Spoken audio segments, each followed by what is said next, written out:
во Делчево на овој 51-ви ден од протестите на иницијативата за заедничка Македонија, граѓаните повторно се собраа во одбрана на Македонија, во одбрана на македонското знаме, на македонската химна и да кажат не за двојазичноста на Македонија. И овој ден граѓаните на Делчево ќе ги обојат делчевските улици во црвено-жолта боја.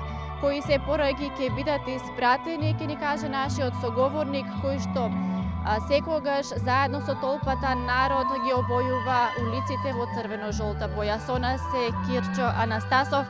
Тој ќе ни каже кои се пораки вечерва ќе бидат испратени од Делчево и што сакаат делчевчани да порачат. Најпрво добро вечер, сакам да ги поздравам вашите гледачи, да им посакам среќни великденски празници на сите македонци широм државата и секаде по светот каде што се наоѓаат.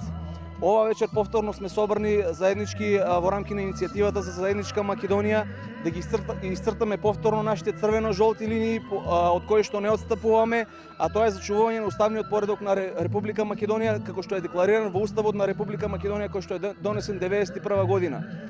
Во текот на изминатиот период многу години наназад сведоци сме на разноразни пратеници, политички представници, како и други граѓански представници од страна на европски држави кои што доаѓаат во Македонија, кои што на некој начин сакаат да вршат политичко влијание, дури некои се обидуваат и да вршат политички притисок за остварување на одредени политички интереси во државата.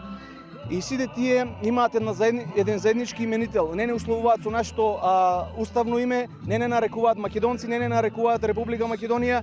Тој нивен гест на некој начин вешто го заскриваат зад нивните изјави, нарекувајќи не скопјани, славомакедонци и така натаму.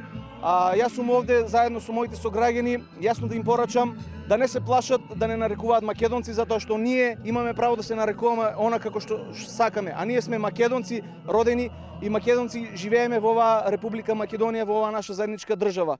Така што им порачувам да не се плашат да не нарекуваат македонци, а ние сме вечерва дојдени овде да ги охрабриме во овие нивни напори, се со цел за остварување на еден поширок демократски и граѓански капацитет како на Европа, она што Европа се залага, така и Република Македонија, чии што европски вредности сите заеднички целиме да ги постигнеме.